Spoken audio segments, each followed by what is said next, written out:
2x plus 3y बराबर कितना 17। x और y का कॉलम बनाएंगे। हम बोले थे x का मान शुरू में रखना है कितना 0।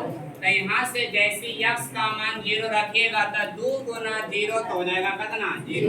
तो ये खत्म हो गया। 3y बराबर 17, इसलिए y बराबर 17 बटा कितना आपका 3 से भागा दीजिएगा 17 में तो आपका बचेगा कितना वो देखिए 3 से भागा 17 में लगेगा 5 बार से यहाँ से जाएगा 15 × 2 दशमलव देके कितना 0 वो बार लगेगा 6 बार फिर 18 फिर उतरेगा 2 लगता है ऐसे जाएगा।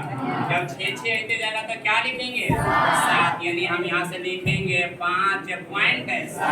अगला बार y का मान क्या रखेंगे 0 तो y का मान यहाँ से 0 रखेंगे तो यहाँ सबका चलेगी 2x और 3 गुना 0 तो हो गया 0 बराबर कितना 17। इसलिए x बराबर हो जाएगा 17 बटा 2 काटेंगे तो कितना आपका कितना हो जाएगा 8.5 यानी 8 पॉइंट कितना 5। अब चलेंगे किसका समीकरण का समीकरण दूसरा आएंगे। यहाँ से जाएगा 3x माइनस 2y बराबर कितना 6। x y का समीकरण बनाएंगे और x y का समीकरण लिखेंगे तो हम बोले थे x का मान शुरू में कितना रखे थे 0 तो y का मान क्या आएगा 3 गुना 0 तो 0 तो बच गया माइनस 2y बराबर ये माइनस चल जाएगा उधर ही कटेगा तो कितना बार में यानी माइनस 3 हो जाएगा। अगला बार y का मान क्या चीज 0 तो यहाँ से 2 गुना 0 तो 0 3x बराबर 6 इसलिए x बराबर 6 बटा 3 तो कितना 2। एक बार ऐसा भी कंडीशन होगा ये बात को गौर से सुनिए x का मान 0 रखिएगा y भी 0 आ जाएगा।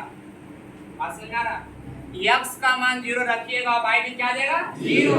तो वैसे स्थिति में अगला बार y का मान 0 नहीं रखिएगा। वैसे स्थिति में x का मान अपने मन से कुछ सोच के रखिएगा कोई छोटा मान 0 को छोड़कर। क्या बोले कंडीशन को ध्यान से सुनेंगे। अभी तक ये कंडीशन नहीं आया उसके कल बनाइएगा घर में तो उसके ऐसा कंडीशन आ जाए x का मान 0 रखिएगा और हल कीजिएगा तो y भी क्या आ जाएगा 0। तो वैसे स्थिति में अगला बार y का मान 0 नहीं रखिएगा क्या कीजिएगा x का मान अगर अपने मन से रखना 0 को छोड़कर 1 रखिए 2 रखिए 3 रखिए जो रखिएगा x का मान और रख के फिर y का मान निकालिएगा फिर जो y का मान आएगा उसको आप रखिएगा।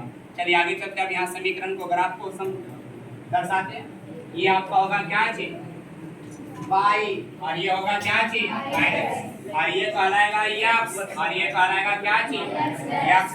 अच्छा x वाला होता है आपका क्या चीज पॉजिटिव और x डैश होता है क्या चीज नेगेटिव। यहाँ से y होता है क्या चीज और y डैश क्या चीज x एक्सिस और y एक्सिस के कटान बिंदु को क्या कहते हैं बिंदु का निर्देशांक होता है। यहाँ से होगा इधर चलेगा प्लस 1 ये 2 इधर से 3 इधर से 4 और कितना 5 और 6 तक काम हो जाएगा नहीं होगा 7 होगा यहाँ से 8 होगा और बाद भी 9 होगा यहाँ तक आपका 9 हो जाएगा। ये आपसे पॉजिटिव इधर आएंगे 1 होगा 2 होगा 3 होगा 4 होगा 5 होगा 6 होगा इधर हो जाएगा।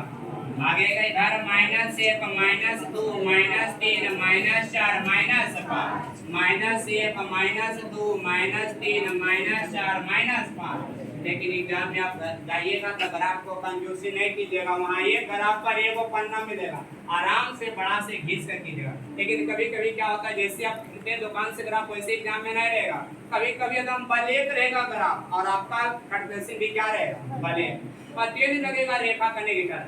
वैसे स्थिति में इस बार हम सेशन जो है क्या करना है आपका ब्लैक कलम चला सकते हैं आपका ब्लू नहीं क्योंकि ब्लैक कलम और आपका ब्लैक क्या चीज कट पेंसिल दोनों सेम रंग होता है। तो वैसे स्थिति में चलाएगा लेकिन मेन 100% चलाना कौन सी है कट पेंसिल सुना ना 100% चलाना। अगर नहीं आपको दिखे और नहीं अंदर से संतोष हो गए तो चलाना कलम कौन वाला ब्लैक। सर ब्लैक भी लेके जाएंगे हाँ ब्लैक या ब्लू लेके जा सकता है आपका काला लाल नहीं लेके जाना रेड पेन लेके जाना। चलिए आगे बढ़िए। x का मान 0 y का मान आपका 5 पॉइंट कितना 7 y का मान 5.7 ऊपर जाएगा 5 और फिर बीच में 5.5 होगा और 2 घर और यानी छोटका 7 घट हो जाएगा 5 पॉइंट कितना 7 यानी 0,5.7। अच्छा x का मान 8.5 देखिए 8 और 9 के बीच में आएगा तो बीचों बीच में 8.5 तो 8.5 कितना 0। अब यहाँ से ये समीकरण को चलेंगे ये मिलाएंगे आज समीकरण का नाम लिखेंगे 2x प्लस 3y बराबर कितना 17। अगला आएंगे x का मान 0 y का मान -3। कहाँ पर होगा y का मान -3 नीचे, तो y का मान यानी x 0 y का मान -3। अगर x का मान 2 y का मान कितना 0, तो x का मान 2 यही वाला होगा 2, 0 हो जाएगा। और इससे ही रेखा को आपका स्केल लगा के खींचेंगे यही तब ना पूरा आगे। अरे समीकरण को लिखेंगे 3x - 2y बराबर कितना, ग्राफ कैसा, या ग्राफ क्या है, या ग्राफ प्रतिच्छेदी उतार लेंगे।